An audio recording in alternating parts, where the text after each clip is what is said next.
फिल्मों में कई बार दिखाया जाता है कि दो गांव रहते हैं जी, और दोनों गांवों के बीच जो है इतनी दुश्मनी रहती है कि वर्षों से दोनों गांवों के बीच लड़ाई झगड़ा मारपीट चलते रहता है। दोनों गांव एक दूसरे से कभी बात नहीं करते, ना ही एक गांव से दूसरे गांव में बारात जाता है, ना ही दूसरे गांव से उस गांव में किसी लड़की का शादी होता है।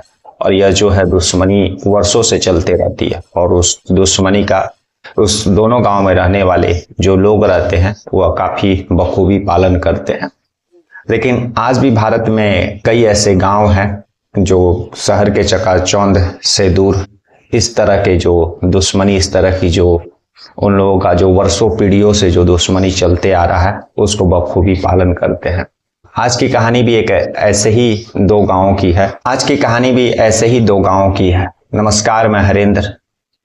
आज आप इस क्राइम स्टोरीज में ऐसे ही दो गांवों की कहानी सुन रहे हैं जिसमें दुश्मनी जो है वर्षों पुश्तों से चली आ रही है, और फिर एक शख्स उस दुश्मनी का बदला लेने के लिए कत्ल करता है। दरअसल 1 अक्टूबर को एक शख्स जो है साइकिल से हाईवे से जाते रहता है जैसलमेर का।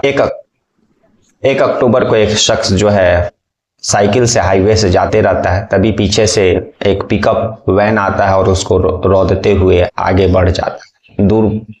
थोड़ा सा दूर पर जो कुछ पुलिस वाले खड़े थे वे लोग देखते हैं उस एक्सीडेंट को, फिर उस पिकअप वैन का पीछा करते हैं और फिर उस शख्स को जो है पकड़ लेते हैं। और पकड़ने के बाद जब उसको थाना लेकर के आते हैं तो उसका नाम गोपाल सिंह भाटी पता चलता है, और वह जैसलमेर के उसी दो गांवों में से एक गांव का रहने वाला था।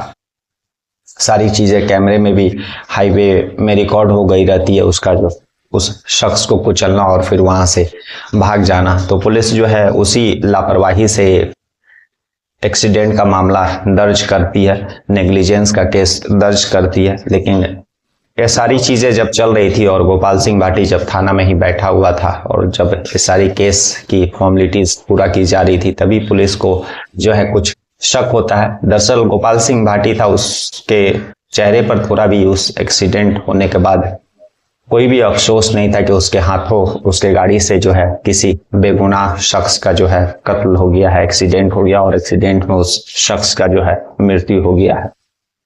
और यही जब पुलिस जो उसके चेहरे पर थोड़ा सा भी अफसोस नहीं देखती है, बल्कि वह कायदे से थाना में बैठा हुआ और उसके चेहरे पर एक सुकून दिखता है, तो पुलिस का माथा ठनकता है। लेकिन फिलहाल जो है पुलिस उस समय उसी लापरवाही से गाड़ी चलाने का केस जो है दर्ज करके इन्वेस्टिगेशन तफ्तीश आगे बढ़ाती है, और उसके बाद भी जो है उस गोपाल सिंह भाटी का सारा बैकग्राउंड खंगालती है कि उसने कब गाड़ी लिया, कितने दिन पहले लिया, और वह बेसिकली है कहाँ से, उसका मोबाइल लोकेशन सीडीआर। जब ट्रक उसके उस पिकअप वैन के बारे में पता चलता है करती है पुलिस, तो पता चलता है कि वह 1 महीने पहले ही लिया है वह गाड़ी, और जहां से वह गाड़ी लिए रहता है उसके बारे में फिर पता करती है तो पता चलता है कि वह 1 लाख रुपया डाउन पेमेंट देने के बाद 6 लाख रुपया वह बैंक से लोन लिया है, और 1 महीना पहले ही वह गाड़ी लिया। यानी अभी 1 महीना पहले ही गाड़ी लिया और उसके बाद फिर जो है वह एक्सीडेंट भी कर देता है। पुलिस को यहाँ पर भी शक होता है। पुलिस गोपाल सिंह भाटी का जो है बैकग्राउंड पूरा खंगालती है कि वह किस गांव से है, किस जगह से, उसका कोई क्रिमिनल रिकॉर्ड है या नहीं है। तब पता चलता है कि वह भोपाल के उस जैसलमेर गांव का है। उसके बाद पुलिस उस गांव में पहुंचती है और वहां आस पड़ोस के लोगों से पता करती है। तो उसके बाद भोपाल सिंह भाटी पर और भी पुलिस का शक बढ़ जाता है। उसके बाद पुलिस जो उसका मोबाइल लोकेशन और सीडीआर रिपोर्ट ट्रैक करती है तो पता चलता है कि गोपाल सिंह भाटी का जो मोबाइल लोकेशन जिस शख्स का मृत्यु हुआ है, उस यानी नटखट सिंह जिसका पिकअप वैन से उसने एक्सीडेंट में कत्ल किया है, यानी एक्सीडेंट में उसका मृत्यु हुआ है नटखट सिंह का, उसके घर के आसपास उसका मोबाइल लोकेशन 1 सप्ताह से बता।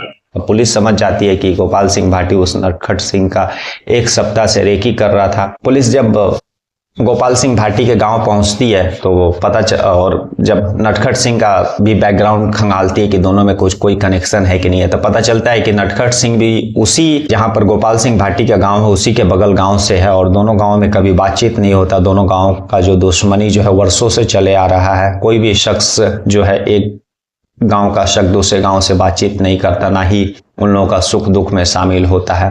तब पुलिस गोपाल सिंह भाटी से फिर कड़ाई से पूछताछ करती है, क्योंकि पुलिस का शक बढ़ जाता है, क्योंकि नटखट सिंह भाटी और गोपाल सिंह भाटी दोनों एक ही गांव के आसपास के रहते हैं। और जब पुलिस दोनों गांव में जाकर के तफ्तीश करती है तो पता चलता है कि दोनों गांवों के बीच में वर्षों से जो है दुश्मनी चलती है। दोनों गाँव के लोग एक दूसरे से बात नहीं करते, आना जाना नहीं है, ना ही किसी सुख ना ही किसी खुशी में शामिल होते हैं। नटखट सिंह भाटी रहता हुआ बड़ौदा गांव का रहता है और गोपाल सिंह अजासर गांव का रहता है।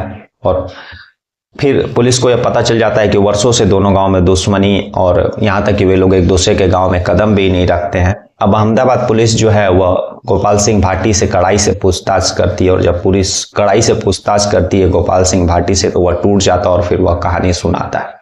दरअसल वो पुलिस को बताता है कि वह इस कत्ल के लिए, कि वह इस एक्सीडेंट के लिए 22 साल से इंतजार कर रहा था। पुलिस पूछती है कि 22 साल से इंतजार करने का क्या कारण है। तब गोपाल सिंह भाटी बताता है कि हरि सिंह, उसके गोपाल सिंह भाटी के पिता थे, 22 साल पहले नटखट सिंह भाटी और उसके दो भाइयों ने मिल करके गोपाल सिंह भाटी के पिता हरि सिंह का कत्ल किया था, वैसे ही एक्सीडेंट करके।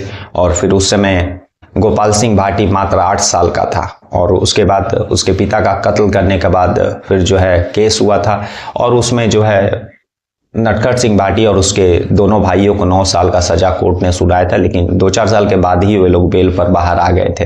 तभी से गोपाल सिंह भाटी के मन में अपने पिता का कत्ल का बदला लेने का जो बात था, जो दुश्मनी थी उसके दिलो दिमाग में चल रही थी। और फिर वह इतना छोटा था कि उस समय वह कुछ कर नहीं सकता था, इसलिए वह बड़ा होने का इंतजार करता है। और फिर उसके बाद जो है गांव के लोगों से, घर के लोगों से उस दुश्मनी के बारे में समझता है कि आखिर क्या दुश्मनी था जिसमें उसके पिता हरि सिंह भाटी का नटखट सिंह भाटी और उसके दोनों भाइयों ने मिल करके एक्सीडेंट करके कत्ल कर दिया।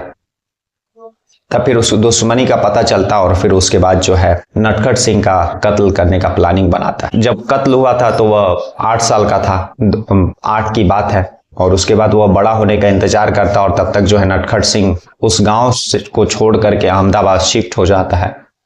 जब यह बड़ा होता है तो नटखट सिंह भाटी के बारे में पता करता है, तो उसको पता चलता है कि नटखट सिंह भाटी अभी अहमदाबाद में है। फिर वह अहमदाबाद पहुंचता है, उसके घर का पता करता है, उसके बाद फिर वह प्लान बनाता है, और प्लान के तहत ही पिकअप वैन खरीदता है, उसके घर का रेकी करता है, उसके हर एक एक्टिविटी पर नजर रखता है कि वह किस रास्ते से आता है, किस रास्ते से वह जाता है। तब सारा चीज रेकी करने के बाद उसको समझ में आ जाता है कि कहाँ पर उसका एक्सीडेंट के थ्रू कत्ल किया जा सकता है। जब वह काम खत्म करने के बाद जो हाईवे से अपने घर की तरफ जाता है तो उस समय वह अकेला रहता है, साइकिल से ही जाता है, तो वह उस जगह, वह स्थान उसको एकदम सटीक दिखाई देता है। उसके बाद वह पिकअप वैन सेकेंड हैंड खरीदता है, और फिर जो है कत्ल का प्लानिंग रचने के बाद उसको जो है 1 अक्टूबर को अंजाम देता है। पुलिस के पास जब यह सारा चीज पता चलता है तो पुलिस उसको गिरफ्तार करके जेल भेजती है, और उसको जो है कोर्ट सजा भी सुनाती है। और दरअसल सारा एविडेंस, और यह जब पुलिस के सामने वह बयान दे देता है कि उस जो एक्सीडेंट हुआ है वह बाकायदा सोची समझी साजिश के तहत हुआ है, और पुलिस और कोर्ट में वह कबूल भी कर लेता है। कोर्ट उसको जो है उम्र कैद की सजा सुनाती है। तो आज की कहानी यही थी कि जिसमें एक शख्स जो अपने पिता के कत्ल का बदला लेने के लिए 22 साल इंतजार करता है, और फिर अपने पिता के कत्ल का बदला उस कातिल से ठीक उसी तरीके से लेता है जिस तरह से उस कातिल ने उसके पिता का कत्ल किया था। लेकिन अफसोस, कहते हैं कि कातिल कितना भी चालाक क्यों ना हो, पुलिस अगर अपने पर आ जाए तो उसको पकड़ ही लेती है। यहाँ पर भी कातिल का हाव भाव और उसके चेहरे पर जो सुकून की जो लकीरें थी, पुलिस को वह लकीरों ने सुराग दे दिया था कि इस जो एक्सीडेंट है इसके पीछे जो है जरूर कोई ना कोई साजिश है। और फिर पुलिस उसी एंगल में काम करती है और कातिल का पूरा बैकग्राउंड निकालती है, उसका सारा इतिहास निकालती है, और फिर कातिल के सामने रखती है तो खुद अपना गुनाह कबूल करता है। फिर हम लोग ऐसी किसी कहानी के साथ मिलेंगे, तब तक के लिए नमस्कार, जय हिंद, जय भारत।